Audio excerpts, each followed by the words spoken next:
Okay, I've started with the head. It took the most damage and needed the most repair. So I've removed it from the helicopter and systematically went through replacing all the broken components and upgrades. Here's what I did.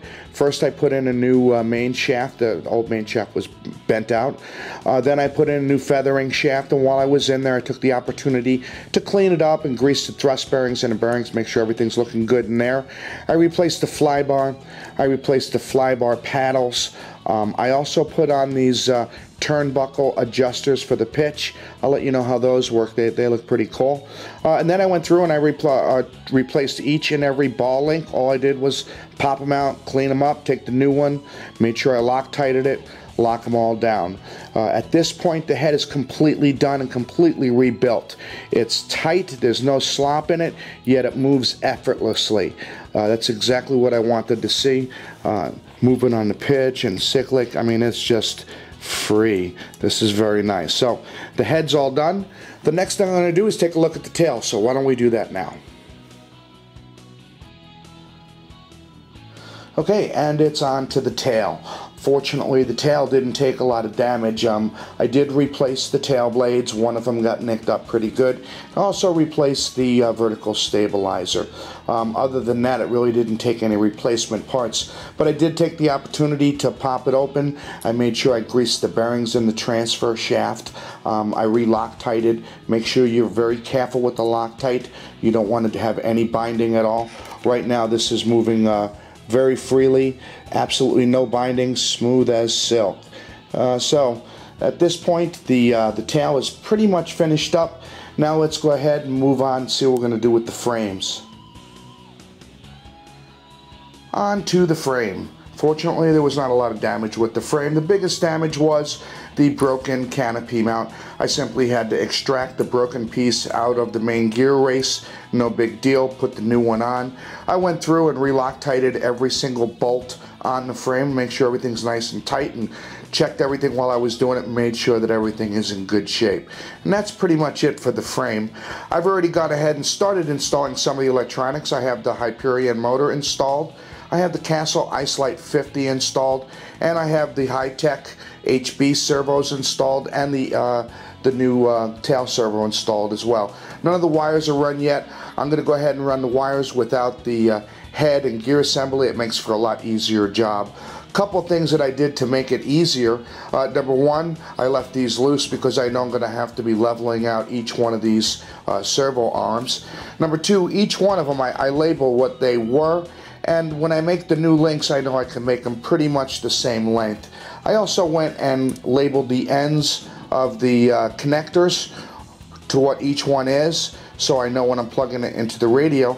And I went one step further and put on the frame what it was, aileron, elevator. Just going to make it a lot easier when I go and put it all back together. So let me go ahead and start running some wires and getting things finished up, and we'll be back shortly. Okay, well, the very first thing I did is I replaced the tail belt. I wanted to make sure that I had a new tail belt on there and that everything was new. And after I did that, then I went ahead and concentrated on getting the wiring through the frames. I did re-secure the ESC. It's the first time I've had an ESC underneath the battery tray. Normally they've been on the side, but I want to try to make it a little bit more streamlined looking. Once I had the wires run all the way to the back, I wire tied them, made sure that everything is free and clear. And right now you can see I just have them coming out the back and hanging down. Haven't formalized that. I'll do that when I get the gyro in. The next thing I did was I went ahead and I put the head and the main gear in and got everything ready to start taking care of calibration. I set all of the servo arms at level. I made sure that each and every one of them was at level. I started with 0 sub trim and moved the arms around to get them as close to as possible, and then got them all at level. Once I got that done, I made up new links. I used the lengths of the old links, which got me very, very close, as a matter of fact. Then I went ahead and I leveled the swash.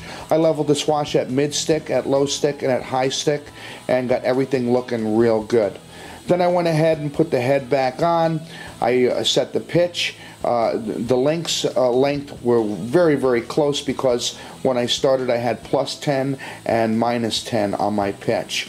I also had, when I rotated it, and measured the cyclic pitch. I had 5 degrees of cyclic pitch. So that's exactly what I want. Everything is looking good. The head is in place now. We're getting real close. Still need to mount the gyro, and let's go ahead and talk about the gyro for a second. Okay, here we have the Futaba GY520 gyro, and the very first thing that you can notice is how small it is. Very small gyro. As a matter of fact, it's the smallest one I've ever seen.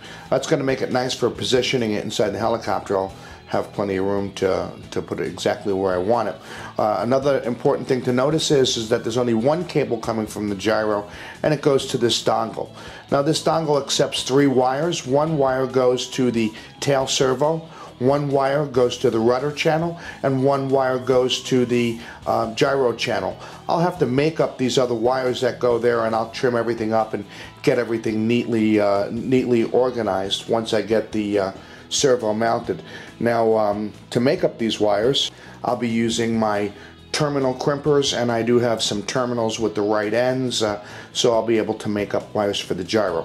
I'm also going to go ahead and clean up all the wiring at the back of the helicopter and get everything trimmed up to length as well. So this is a good place to go ahead and call it quits for now and get ready for the next video. So thanks for watching, and as always, happy flying, friends.